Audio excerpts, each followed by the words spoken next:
Hello students. आज हम बात करते हैं physical properties of carboxylic acid की, क्योंकि जो हमारा लास्ट टॉपिक था वहां हमने बात की थी method of preparation of carboxylic acid. आज बात करेंगे physical properties of carboxylic acid की। तो सबसे फर्स्ट पॉइंट जो हम फिजिकल प्रॉपर्टी में हमेशा ही चूज करते हैं वो है फिजिकल स्टेट। तो फिजिकल स्टेट की अगर बात करें तो अगर एलिफेटिक की हम बात कर रहे हैं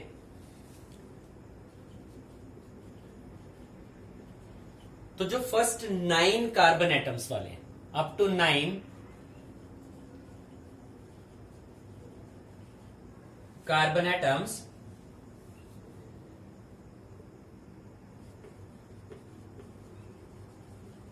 carboxylic acids are colorless.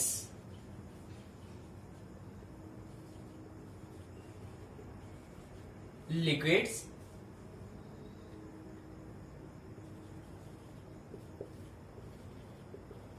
while higher carboxylic acids are wax like solids. Second अगर हम बात करें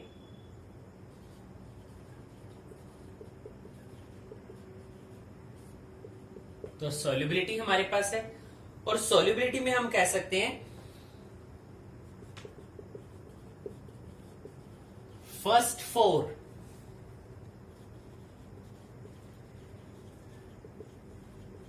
carboxylic acids show solubility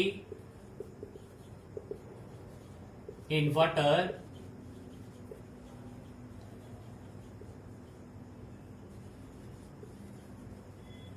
due to hydrogen bonding।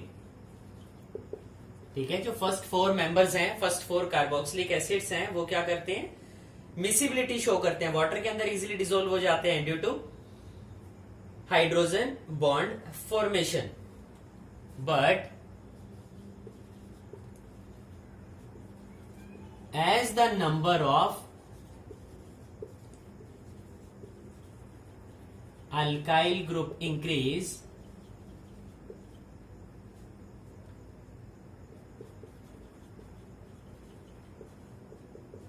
the solubility of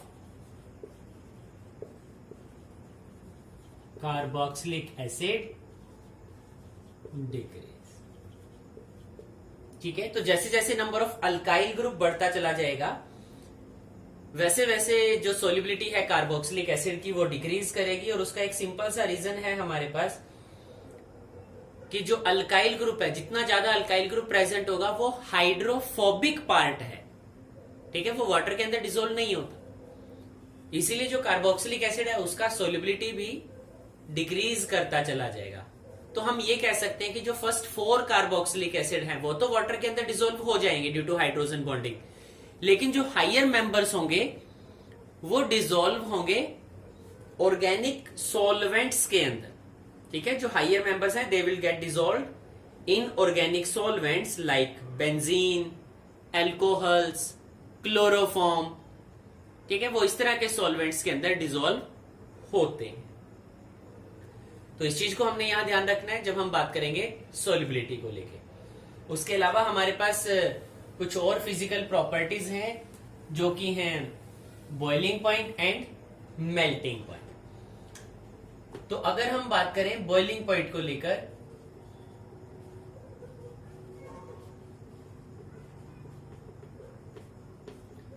तो एक सिंपल सी चीज बात करते हैं कि जो कार्बोक्सिलिक एसिड है उनका जो बॉइलिंग पॉइंट होगा दैट इज हाइयर। और हाइयर क्यों है,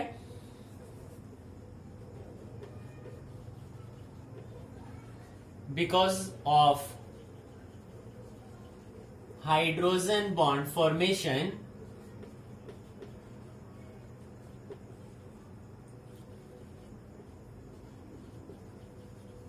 carboxylic acids exist as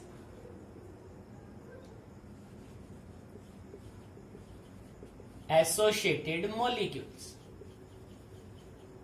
तो अगर वो एसोसिएटेड फॉर्म में है तो बॉइलिंग पॉइंट अल्टीमेटली क्या होगा, ज्यादा होगा। ठीक है, तो ज्यादातर कार्बोक्सिलिक एसिड क्या है, डाइमर की फॉर्म में एग्जिस्ट करते हैं। ठीक है, they exist in the form of dimers. जैसे हमने क्या एग्जांपल यहां चूज कर लिया, कार्बोक्सिलिक एसिड हमने यहां पर लिया, एक और कार्बोक्सिलिक एसिड हमारे पास है। तो ये हाइड्रोजन और ऑक्सीजन, ये हाइड्रोजन बॉन्ड का फॉर्मेशन करते हैं।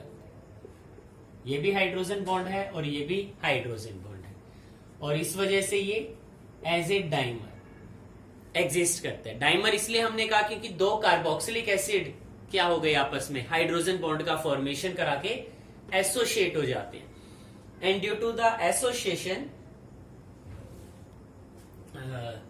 There boiling point will be higher. ठीक है, इस एसोसिएशन की वजह से जो बॉइलिंग पॉइंट होगा वो हाइयर होगा। उसके बाद हम बात कर सकते हैं मेल्टिंग पॉइंट को लेके, लेकिन जो मेल्टिंग पॉइंट है उस मेल्टिंग पॉइंट का कोई रेगुलर ट्रेंड नहीं है कि मेल्टिंग पॉइंट ज्यादा ही होगा। In case of melting point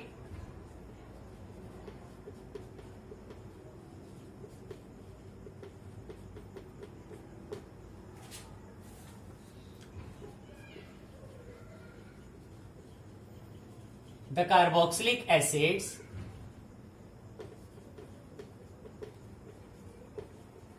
having even number of carbons, ठीक है, जिनके पास क्या है, even number of carbon atoms हैं,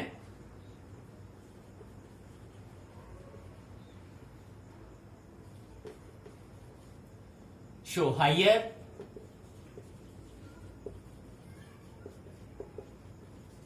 melting point,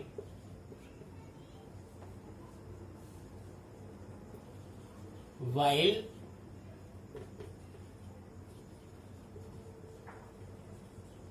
the carboxylic acids having odd number of carbon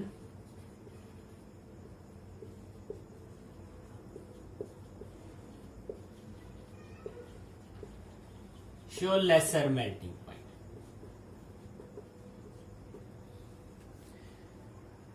अब उसके लिए एक रीजन देख लेते हैं कि भाई क्यों होना चाहिए इवन नंबर ऑफ कार्बन्स। अगर मैं इवन नंबर ऑफ कार्बन्स की बात करूं तो हम एग्जांपल ले लेते हैं CH3, CH2, CH2, COH। यहां हमारे पास क्या है, even number of carbons present. ठीक है, 1, 2, 3 and 4 even number of carbons.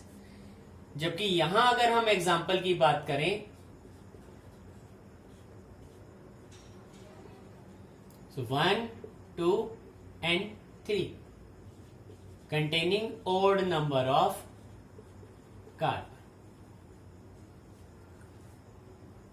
तो यहां जो टर्मिनल कार्बन्स हैं, ये देखो, जो टर्मिनल पोजीशंस है हमारी, एक जगह हमारे पास अल्काइल ग्रुप प्रेजेंट है, एक जगह कार्बोक्सिलिक ग्रुप प्रेजेंट है, दोनों ही क्या है, अपोजिट साइड में प्रेजेंट है। They are opposite to one another. ठीक है, दोनों एक साथ वहां प्रेजेंट नहीं है।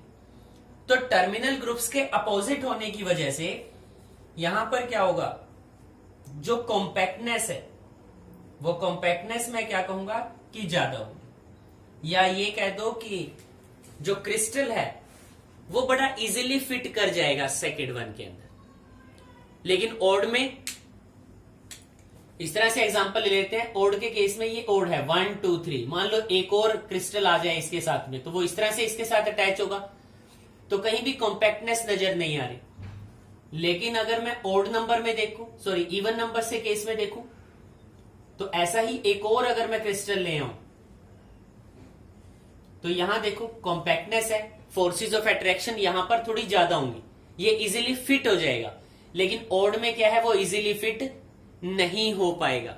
इसीलिए जो मेल्टिंग पॉइंट होगा वो even number of carbon containing carboxylic acid के लिए ज्यादा होगा, in comparison to the carboxylic acid containing odd number of carbons. ठीक है, इसी के साथ फिजिकल प्रॉपर्टीज हमारी यहां पर कंप्लीट हो जाती हैं। इसके बाद हम बात करते हैं chemical properties of carboxylic acids की। तो आगे चलते हैं chemical properties of carboxylic acid के साथ। तो chemical properties of carboxylic acid की बात करें तो सबसे पहला जो केमिकल प्रॉपर्टी हमारा आता है जिसके बेसिस पर हमने यहां स्टडी करना है, क्योंकि कार्बोक्सिलिक एसिड के अंदर हर एक सेक्शन ऐसा है जो इंपॉर्टेंट है। अगर मैं कार्बोक्सिलिक एसिड के स्ट्रक्चर की बात करूं तो स्ट्रक्चर है RCOOH। तो यहां पर oxygen hydrogen bond chemical properties के लिए रिस्पॉन्सिबल है। पूरा कंप्लीट OH केमिकल प्रॉपर्टीज के लिए रिस्पॉन्सिबल है। Carbonyl C double bond O chemical properties के लिए रिस्पॉन्सिबल है। और अगर हम क्लीवेज करा दें अल्काइल ग्रुप का और कार्बोक्सिलिक ग्रुप का तो वो भी केमिकल प्रॉपर्टीज के लिए रिस्पॉन्सिबल है। इसका मतलब हमने 4 डिफरेंट सेक्शंस यहां पर यूज कर लिए। ठीक है, 4 डिफरेंट सेक्शंस फिर से देख लो कैसे हैं।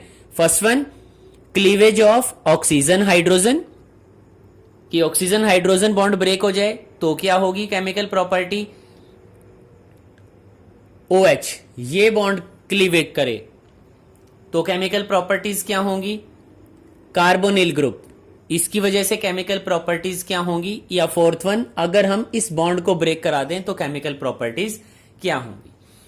इस तरह से हम यहां पर chemical properties of carboxylic acid को स्टडी करने वाले हैं, और वो भी 4 डिफरेंट सेक्शंस के अंदर। तो सबसे पहला सेक्शन जो हमारा है that is reaction due to the hydrogen atom of carboxyl group, और यहीं से हमारा टॉपिक स्टार्ट होता है एसिडिक कैरेक्टर। सबसे इंपॉर्टेंट है एसिडिक कैरेक्टर को स्टडी करना। कार्बोक्सिलिक एसिड का एसिडिक जो कैरेक्टर है वो क्या होगा।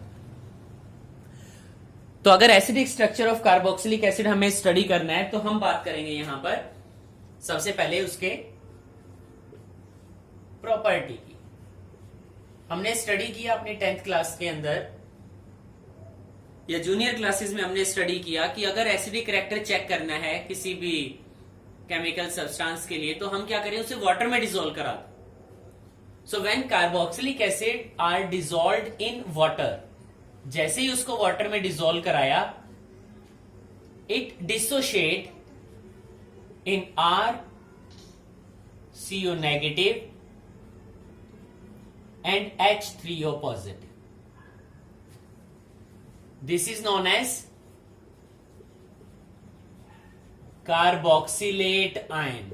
ठीक है, इसे कार्बोक्सिलेट आयन बोला जाएगा, जबकि H3O पॉजिटिव क्या है, हाइड्रोनियम आयन।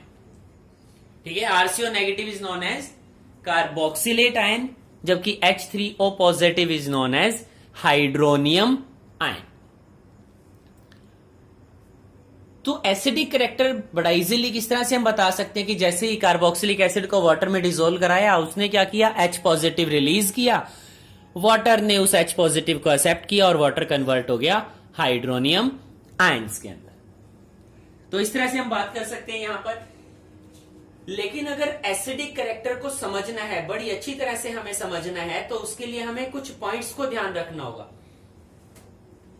ठीक है, और वो पॉइंट्स क्या हैं मैं यहां पर लिख देता हूं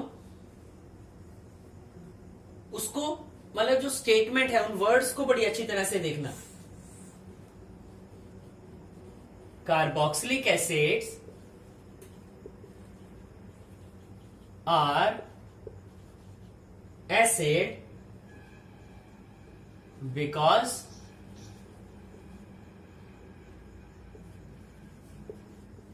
carboxylate ion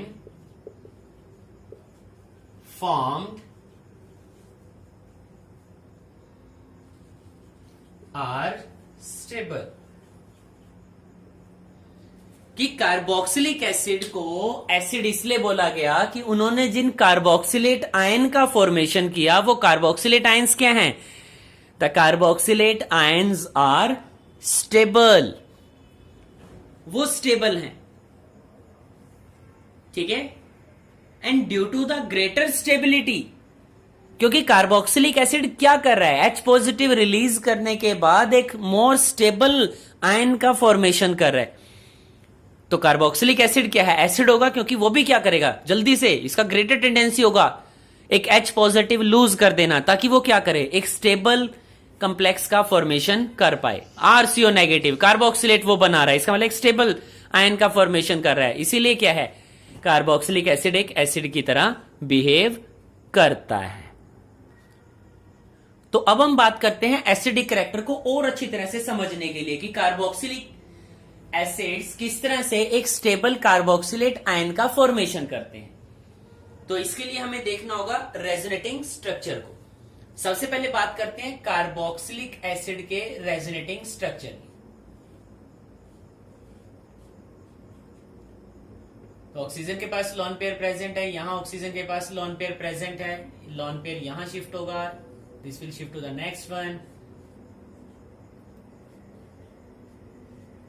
so this converts to O negative, this is OH and oxygen carry the positive charge।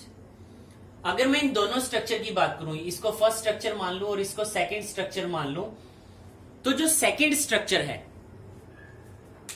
उस सेकंड स्ट्रक्चर को ध्यान से देखो, वहां कोई ज्यादा स्टेबिलिटी नहीं है उस स्ट्रक्चर के अंदर। उसका रीजन ये है, oxygen, this oxygen is more electronegative, ठीक है, ऑक्सीजन की बात करें तो वो इलेक्ट्रोनेगेटिव है, but this oxygen carries the positive charge. और अगर ये पॉजिटिव चार्ज कैरी करता है, इसका मतलब जो ऑक्सीजन और हाइड्रोजन का ये बॉन्ड है वो वीक हो जाएगा, क्योंकि ऑक्सीजन अगर पॉजिटिव चार्ज कैरी करेगा तो हाइड्रोजन के साथ जो फोर्स था उसका, जिससे वो अटैच था हाइड्रोजन उस ऑक्सीजन के साथ, वो तो डिक्रीज कर गया, तो ऑक्सीजन हाइड्रोजन बॉन्ड बड़ा इजीली ब्रेक हो जाएगा। और अगर इजीली ब्रेक होता है, इसका मतलब H पॉजिटिव रिलीज करने का टेंडेंसी उतना ज्यादा होगा। तो अगर H पॉजिटिव वो रिलीज करता है, then carboxylic acid converts to carboxylate by the release of H positive, ठीक है, वो किस में कन्वर्ट हो गया, कार्बोक्सिलेट आयन में कन्वर्ट हो जाता है, ठीक है, it will convert to carboxylate ion. तो रेजोनेंस स्टेबलाइजेशन, अब बात करते हैं कार्बोक्सिलेट के लिए कि रेजोनेंस स्टेबलाइजेशन किस तरह से। तो कार्बोक्सिलेट के लिए अगर हम बात करें, सो दिस इज कार्बोक्सिलेट,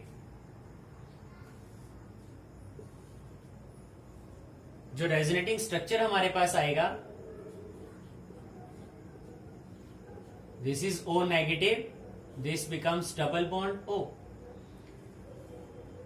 तो यहां देखो, this is the resonance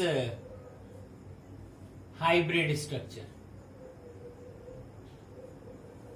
negative charge देखो, यहां नेगेटिव चार्ज का जो डिस्ट्रीब्यूशन है that is on the more electronegative atoms, वो दो ऑक्सीजन के ऊपर है, दो मोर इलेक्ट्रोनेगेटिव एटम के ऊपर हो रहा है। इसका मतलब जो नेगेटिव चार्ज है वो ज्यादा स्टेबलाइज हो गया यहां पर, because of dispersal of this negative charge, ठीक है, क्योंकि नेगेटिव इलेक्ट्रॉन डेंसिटी ज्यादा, एक तो एक सिंगल एटम के ऊपर इलेक्ट्रॉन डेंसिटी का ज्यादा होना और एक उसका डिस्पर्सल हो जाना, डिस्ट्रीब्यूट हो जाना।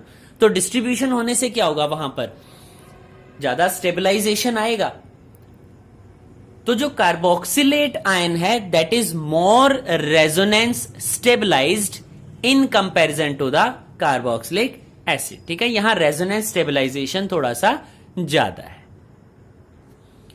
तो अभी तक के अपने डिस्कशन के अकॉर्डिंग हमने यहां पर ओवरऑल कंक्लूजन लिख दिया that carboxylic acid is in equilibrium with carboxylate ion and H positive ion, and the carboxylate ion is more resonance stabilized than carboxylic acid, so carboxylic acids readily give a proton to form stable carboxylate ion, ठीक है, क्योंकि carboxylate ion का resonance stabilization ज्यादा होता है carboxylic acid के comparison में, इसीलिए कार्बोक्सिलिक एसिड भी क्या करेगा, जल्दी से एक इलेक्ट्रॉन लूज कर देगा, सॉरी एक प्रोटॉन को रिलीज करेगा, ताकि वो जल्दी से किस में कन्वर्ट हो जाए, एक स्टेबल कार्बोक्सिलेट आयन में वो कन्वर्ट हो जाए।